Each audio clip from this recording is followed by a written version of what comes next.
Mayor Arya രാജേന്ദ്രനും സംഘവും ഒരു കോൺക്രീറ്റിൽ ഏർപ്പെട്ടിരിക്കുന്ന ദൃശ്യം കഴിഞ്ഞ ദിവസം സോഷ്യൽ മീഡിയയിൽ പ്രചരിച്ചിരുന്നു.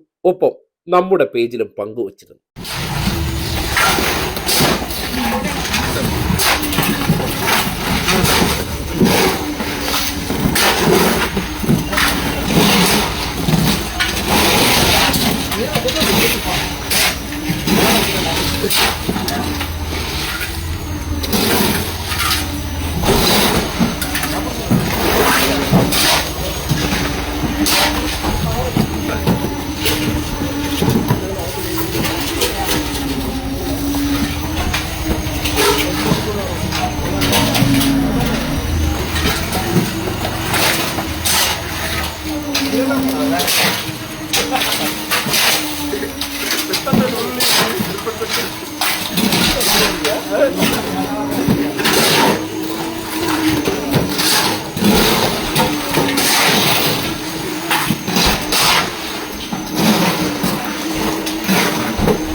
കണ്ടല്ലോ, ഈ ദൃശ്യത്തെ സംബന്ധിച്ച് ചില വാർത്തകളൊക്കെ പുറത്തു വന്നിട്ടുണ്ടായിരുന്നു.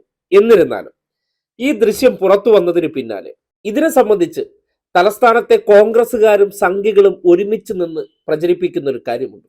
ഇലക്ഷൻ സ്റ്റണ്ടാണ് പോലും.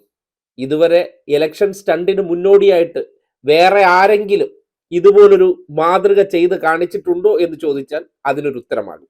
എന്തായാലും അങ്ങനെ ഈ ദൃശ്യത്തെ അപമാനിക്കാൻ അല്ലെങ്കിൽ അവഹേളിക്കാൻ ശ്രമിക്കുന്നവരുടെ മുന്നിലേക്ക് ഒരു രണ്ട് പ്രതികരണം കേൾപ്പിക്കുകയാണ്. വളരെ വളരെ നന്ദിയാണ് അവർ കാണിക്കാനുള്ളത്. നമ്മൾ ഒരുപാട് കഷ്ടപ്പെട്ടിട്ടുണ്ട്. ഈ വീട്ടിനകത്തായിരുന്നു ലൈറ്റില്ലാതെ പൈപ്പില്ലാതെ എല്ലാം ഇരുന്ന് പാടുപെട്ട് കഷ്ടപ്പെട്ടതാണ്. രണ്ട് ഇതായിരുന്നു. 48 വർഷമായി ഈ വീട്ടിനകത്ത് വന്ന്. വീട് 150 വർഷത്തിന് മുകളിലുള്ള പഴക്കപ്പെട്ട വീടാണ്. കഷ്ടം എന്ന് പറഞ്ഞാൽ അത്രയ്ക്ക് കഷ്ടപ്പെട്ടതല്ല. പാടുപെട്ടത് കയ്യും കണക്ക്. ഇനിയെങ്കിലും ദൈവം എനിക്ക് നല്ലതായിട്ട് തരണം. ഞങ്ങൾ കാരണം എല്ലാവരും കാരണം കണ്ട് നല്ലതായിട്ട് തരണം. ഇത്രയേ ഉള്ളൂ എനിക്ക് സംസാരിക്കാനുള്ള. കൂടുതലൊന്നും എല്ലാം നമ്മുടെ സഹപ്രവർത്തകരായ രീതിയിൽ ഗവൺമെൻറ്റും ഇതിൻ്റെ എല്ലാവരും സപ്പോർട്ടുമായിട്ട് നമുക്കൊരു പുതിയ വീട് നിർമ്മിക്കാൻ പറ്റി. എല്ലാവരെയും നന്ദി പറയുകയാണ്. തിരുവനന്തപുരം നഗരസഭയ്ക്ക് കീഴിലുള്ള 4th വാർഡിലെ വൈദ്യൻ തെരുവിൽ താമസിക്കുന്ന സീതാലക്ഷ്മി അമ്മയും മകനുമാണ് പ്രതികരിച്ചത്.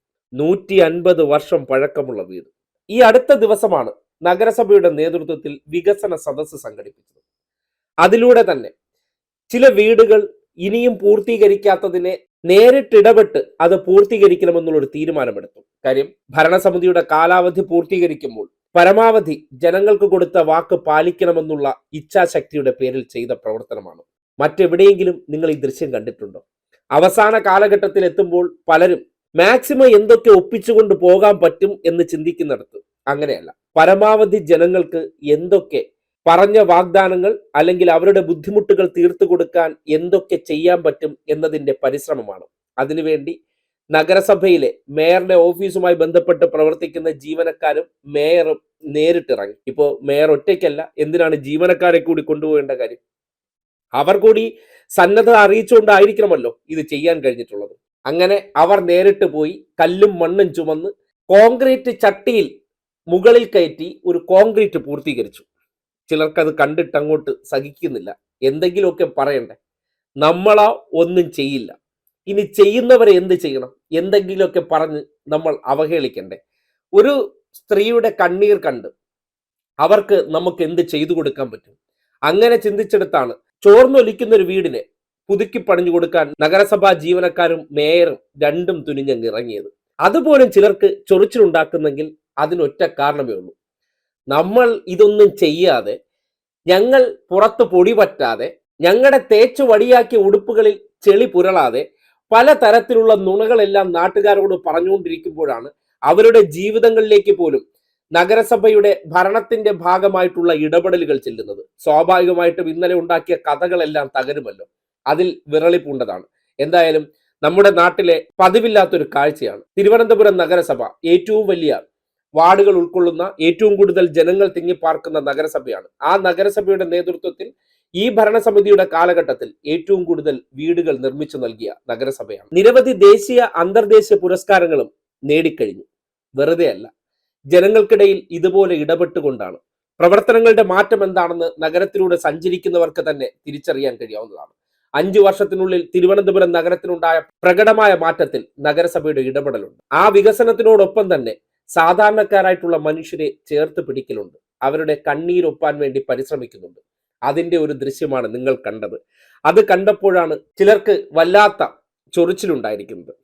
ഒറ്റ കാര്യമേ ഉള്ളൂ, ഇവർ ചിന്തിക്കാത്തിടത്ത് നിന്ന് നഗരസഭയുടെ ജീവനക്കാരും മേയറും പ്രവർത്തിക്കുന്നു. അതിനെ മറികടക്കാൻ അവരുടെ കൈവശം കുപ്രചരണം എന്നൊരു ആയുധം മാത്രമേ ഉള്ളൂ. അല്ലാതെ ചെയ്ത് മറ്റൊരു മാതൃക കാട്ടാൻ അവരുടെ മുന്നിൽ പ്രാപ്തിയുമില്ല, ശേഷിയുമില്ല എന്നതിന്റെ തെളിവാണ് ഇത്തരമൊരു നന്മ പ്രവൃത്തിയെ പോലും അധിക്ഷേപിക്കുന്നത്. അതിനെ സംബന്ധിച്ച് മേയറുടെ വാക്കുകൾ കൂടി കേട്ടുള്ളൂ. നമ്മൾ കുറച്ച് നാളായി ഇത് ചെയ്യണമെന്ന് ആലോചിച്ചിട്ട്, അപ്പോൾ അമ്മയുടെ വീട്ടിൽ നിന്ന് തന്നെ തുടങ്ങാമെന്നാണ് കരുതിയത്. നമുക്കറിയാം, കേന്ദ്ര സർക്കാർ വിവിധ പദ്ധതികൾക്ക് ചെറിയ ആനുകൂല്യങ്ങൾ കൊടുക്കുന്നതിന് പുറമെയാണ് ലൈഫ് ഭവന പദ്ധതി പ്രകാരം സംസ്ഥാന സർക്കാരും തിരുവനന്തപുരം നഗരസഭയും നിരവധിയായിട്ടുള്ള പ്രവർത്തനങ്ങൾ ഈ സാധാരണക്കാരായ ജനങ്ങളെ ചേർത്ത് നിർത്തുന്നതിന് വേണ്ടിയുള്ള ഇടപെടൽ നടത്തിക്കൊണ്ടിരിക്കുന്നത്. അതിൽ കേരളത്തിലെ മുഖ്യമന്ത്രി തന്നെ നേരിട്ട് ഇടപെട്ടുകൊണ്ട് ഇത്തരത്തിൽ ജനങ്ങളെ സഹായിക്കുന്നതിന് വേണ്ടിയുള്ള ഇടപെടലുകൾ നടത്തിക്കൊണ്ടിരിക്കുകയാണ്. നമുക്കറിയാം, പല ഗഡുക്കളും കിട്ടിക്കഴിഞ്ഞതിന് ശേഷവും പല കാരണങ്ങളാൽ വീട് പൂർത്തിയാക്കാൻ സാധിക്കാത്ത ചില വിഷയങ്ങൾ നമ്മുടെ മുന്നിൽ അദാലത്തുകൾ ഉൾപ്പെടെ നടത്തുന്ന സമയത്ത് വരുന്നതായി നമ്മുടെ ശ്രദ്ധയിൽപ്പെട്ടു. അതിൻ്റെ അടിസ്ഥാനത്തിലാണ് തിരുവനന്തപുരം നഗരസഭ, കേരളത്തിലെ ഏറ്റവും വലിയ നഗരസഭ എന്ന നിലയിൽ തന്നെ ഇത്തരത്തിലൊരു ഇടപെടൽ നടത്തുന്നതിനു വേണ്ടി തീരുമാനിച്ചിട്ടുള്ളത്. ഇന്നിവിടെ അമ്മയുടെ വീട്ടിൽ നിന്ന് തുടങ്ങി ഇതൊരു നല്ല തുടക്കമാകട്ടെ. ഇനിയും ഒരുപാട് ഇത്തരത്തിലുള്ള അമ്മമാരെ സഹായിക്കാൻ ഞങ്ങൾക്ക് സാധിക്കട്ടെ എന്നുള്ളതാണ്. ഇന്നത്തെ ഈ തുടക്കത്തിൻ്റെ പ്രത്യേകത, നഗരസഭയുടെ മേയർ ഓഫീസും അതുപോലെ തന്നെ മേയർ സെല്ലും അതിലെ മുഴുവൻ ജീവനക്കാരാണ് ഇതിന് നേതൃത്വം കൊടുക്കുന്നത് എന്നാണ്. എനിക്ക് സത്യത്തിൽ അവരോടൊപ്പം ഇത്രയും നാൾ വർക്ക് ചെയ്യാൻ കഴിഞ്ഞതിലുള്ള അഭിമാനം എനിക്കുണ്ട് തിരിച്ച്. കാരണം നമ്മളൊരു പദ്ധതി ഏറ്റെടുക്കുമ്പോൾ ഇത് എവിടെ നിന്ന് തുടങ്ങണം എന്ന ചിന്ത വരുമ്പോൾ ഞങ്ങൾ സ്വമേധയാ ഇതിന് മുന്നോട്ട് വരാം എന്ന സന്നദ്ധ പ്രവർത്തനത്തിന് വേണ്ടി ഇതറിയിച്ച എൻ്റെ പ്രിയപ്പെട്ട സഹപ്രവർത്തകരായിട്ടുള്ള ജീവനക്കാർക്ക് ഞാൻ അഭിനന്ദനങ്ങൾ അറിയിക്കുന്നു. അവരോടൊപ്പം മേയറായി ചുമതല വഹിക്കാൻ സാധിച്ചത് എൻ്റെ ഒരു വലിയ ഒരു സമയമായി തന്നെ ഞാൻ അതിനെ കണക്കാക്കുകയാണ്. ഈ മാതൃക തുടരാൻ എല്ലാ നല്ലവരായ നാട്ടുകാരും എല്ലാ സന്നദ്ധ പ്രവർത്തകരും ഞങ്ങളോടൊപ്പം ഭാഗമാകണം എന്ന് ഞാനിവിടെ സൂചിപ്പിക്കുന്നു.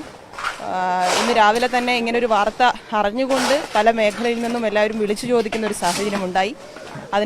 അവരെല്ലാം ഇനി തുടർന്നുള്ള പ്രവർത്തനത്തിനും ഒപ്പം ഉണ്ടാകും എന്ന് തന്നെയാണ് പ്രതീക്ഷിക്കുന്നത്. ഈ അമ്മയുടെ സന്തോഷം പോലെ തന്നെ നമ്മുടെ നഗരത്തിൽ ഇത്തരത്തിൽ ബുദ്ധിമുട്ടുകൾ അനുഭവിക്കുന്ന നിരവധിയായിട്ടുള്ള ആളുകളുടെ പ്രയാസം മാറ്റി നമുക്ക് അവരെ കൂടി ജീവിതത്തിനോടൊപ്പം ചേർത്ത് നിർത്താം എന്നാണ് സൂചിപ്പിക്കാനുള്ളത്.